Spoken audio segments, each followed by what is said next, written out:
In this video, we're going to talk a little bit about some of the selection tools and how to use them to take an object and clip it out of the image that it's already a part of. In this example, we're looking at this image of this mushroom, and we're going to pull just the mushroom out and place it into an InDesign document that I have set up that we can look at.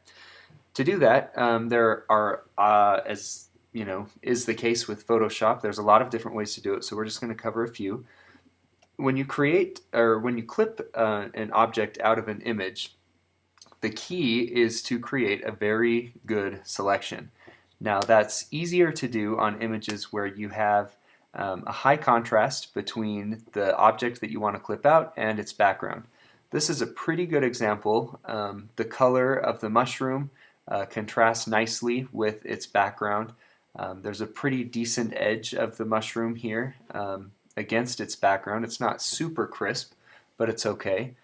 When you're clipping things like a person in a dimly lit room, or even a person with some hair that is kind of like a woman with hair that long hair, it kind of gets a little bit tricky. So this is a simple example, and there are ways that you can do things that are a lot more complex than this, but I won't be covering them in this video. What you want to do first is to get a really good selection of the object that you're going to be clipping out. So these tools here that I'm pointing to with my mouse are your lasso tools, and there are three of them. The first one is the lasso tool. What that does is allows you to just freehand, and if I hold down my mouse here and I just start dragging, you can see that it allows me to just freehand draw a selection around a certain part of my image. Now this is pretty good in small doses, at least for me. I don't have the steadiest hand, and it can be a little bit tricky to use because the potential for human error is quite high. So this one is handy for you, but may not be your best bet. You'll notice that when I let go of my mouse, that my selection automatically closed itself off. So it went from the point where, where I was, it went from the point where I stopped holding my mouse to the point where I began holding my mouse. So that's just kind of a little quirk with that tool that you'll have to get used to. When you want to deselect, oh, there goes my highlighter. I tried to turn that on quite a while ago. When you want to deselect something or get rid of these marching ants, which is the technical term, you can just hit Command D, and that will deselect and get rid of those for you. The next tool that we can use is under the lasso tool, and it's called the polygonal lasso tool. Now this one is great for selecting objects that have a lot of straight lines. With this one, I just click a certain point in my object, and then as I move my mouse around, that line, or that selection line, follows my mouse. It's called an elastic feature. Follows my mouse until I click again, and that will create a new little point from which my my selection can go. This is great unless you're not expecting it to happen, and then it gets really kind of unwieldy. So just be aware that when you use the polygonal lasso tool, it's going to act like this. And again, it's very good for instances where you are trying to select objects that have very straight lines. Obviously, this is not a good example because it's all curved. So what I'm going to do is double click my mouse, and what that will do with the polygonal lasso tool is just take my selection from wherever I double clicked and close it up so that it finishes off that selection, and now I can move my mouse freely without having that elastic polygonal lasso tool stuck to it. I'll hit Command D to deselect, and the next one we'll look at is this magnetic lasso tool. Now this one is actually pretty decent in a lot of cases. The magnetic lasso tool works in a similar way to the regular lasso tool, where I just click and I can hold my mouse, or I can let go of my mouse. I don't need to be holding that button, and I can just try my best to follow along the outline of the shape that I will be outlining. And you'll notice that as you do, the magnetic lasso tool does its very best to determine the pixels where there are the highest contrast and to draw the line or the selection right in between those pixels. So again, if you have a quality image with a really high selection, or I'm sorry, a really high contrast between the object you're clipping and its background, this magnetic lasso tool can work really well for you.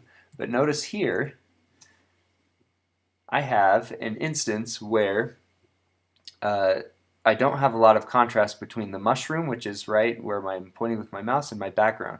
So this magnetic lasso tool assumed wrong, basically. It's going to cut out too much of this mushroom. Now there are ways that we can fix that I will show you in just a minute, but that is a limitation of this magnetic lasso tool. I'm going to double click my mouse again as soon as, there we go, double click my mouse so that my selection completes itself, and I will hit deselect. Okay, so I'm just drawing a very quick selection around my mushroom here, and by no means is this a very good selection, but I just want to demonstrate that notice that when I arrive at my starting point, I get this little circle that appears next to the icon of my tool. Now this is probably hard for you to see on the screen. If you're not viewing this video in full screen mode, you should, and you'll be able to see it better. But when I hover over that, I get a little circle next to my icon, and that means that if I click here, that my selection will be completed. So that's important to know as you go through some of these selection tips. Now, this is a great example of how the magnetic lasso tool did not read this image right.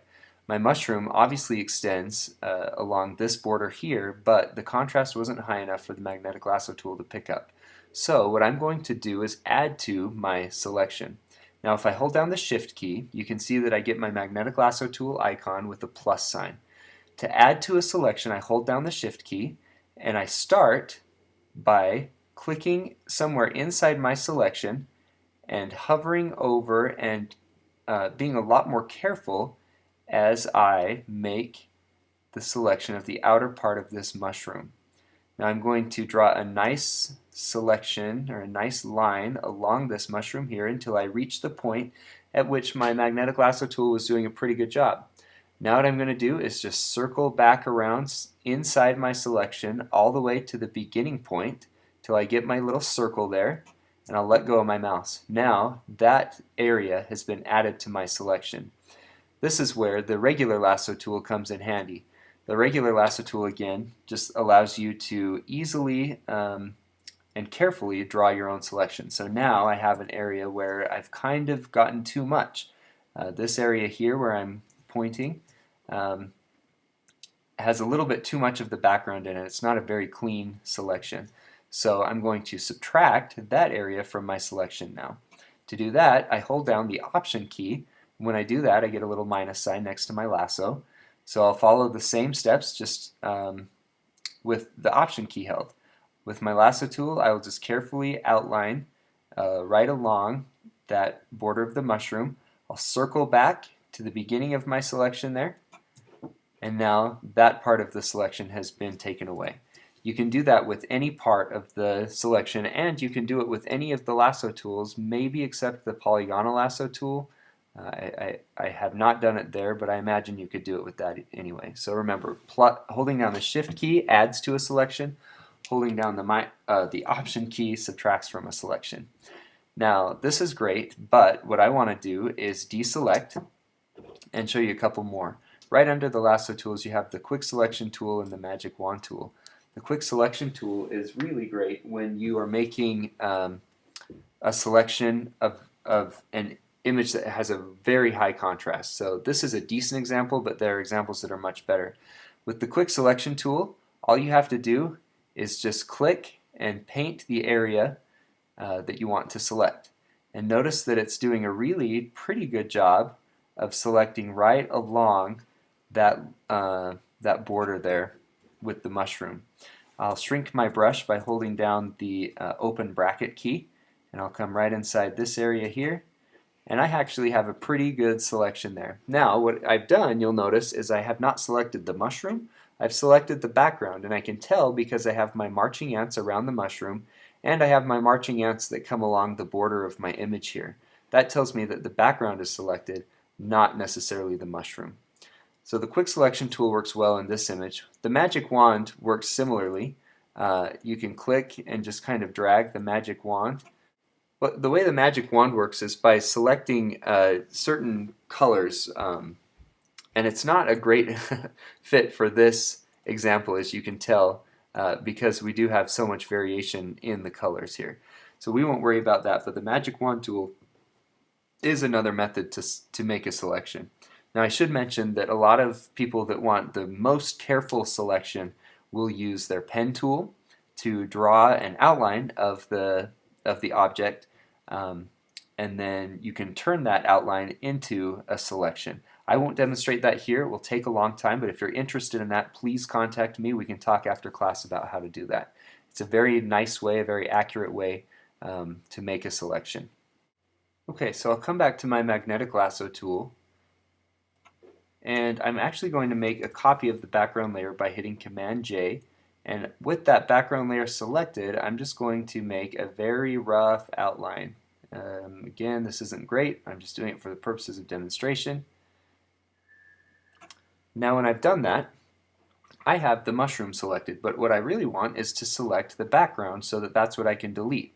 To do that, I'll hit Shift Command I for inverse, or I can go to Select and select Inverse here. Now I know I have an inverse selection because I have my marching ants along the border of the picture and along my mushroom.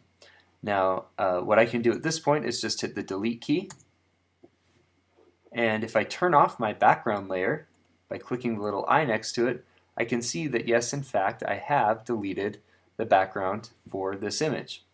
I'll hit Command D to deselect, and if I save this image out at this point, I will have a pretty decent mushroom. Now this is not a good selection, so it does not look good at this point. I'm going to Command Z, and I'm actually going to use the quick selection tool, because in this case that selection tool does a pretty good job in not very much time. So I'm just going to select here, whoops, try that one more time here, come around and just make my selection really quickly. I want this to look decent because I want to demonstrate how we can put this in an InDesign file in just a moment here. Now again, I am selecting while I have layer 1, or the copy of my background layer selected. That's really important. It's what will make this actually work. So I've made my selection. I'll just hit delete, and again I have my background layer turned off. That's why it looks like this little checkerboard, which is what you want.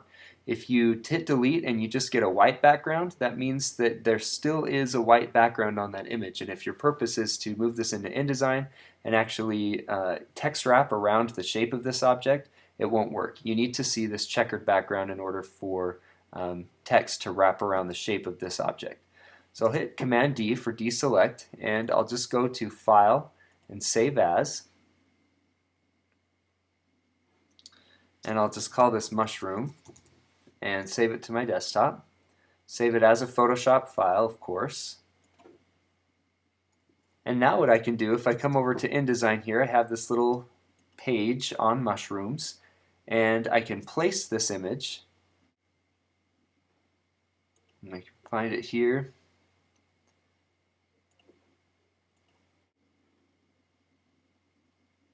And put it in my document.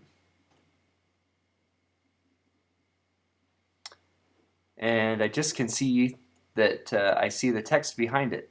Now if I want to wrap the text around, I come over to my text wrap panel here. I select the option for wraparound object shape, and then critically I have to change the type from same as clipping to alpha channel. And when I do that, now the text wraps nicely around the actual shape of that image. I can bump up the amount of text wrap I have around there and begin just kind of repositioning the image so that it actually looks decent with the text there. So that's a really nice feature. Pretty easy to do. Again, the key in Photoshop is to take the time to create a really good selection. Use those tips that I showed you with your lasso tools and adding to and taking away from the selection. You can also, I want to demonstrate, when you have a selection, Oops. Again, I'll just use the quick selection tool to do this very quickly. You can use your select menu to modify your selection. So if you want to expand your selection by a couple of pixels, let's say for the most part your selection is just hovering just barely inside your object, you can expand by a couple of pixels. You can also smooth your selection. You can feather it if you don't want such a hard edge. If you want a little bit of blending to happen, you can feather your selection and do any of those kinds of things as well. So modifying your selection is a good thing to play around with, and it will actually be what will I'll demonstrate some of that when we look at things like whitening teeth. You'll want to modify your selection in that way. So I hope this is helpful. Review those concepts if you need to, and I'll be excited to see what you do.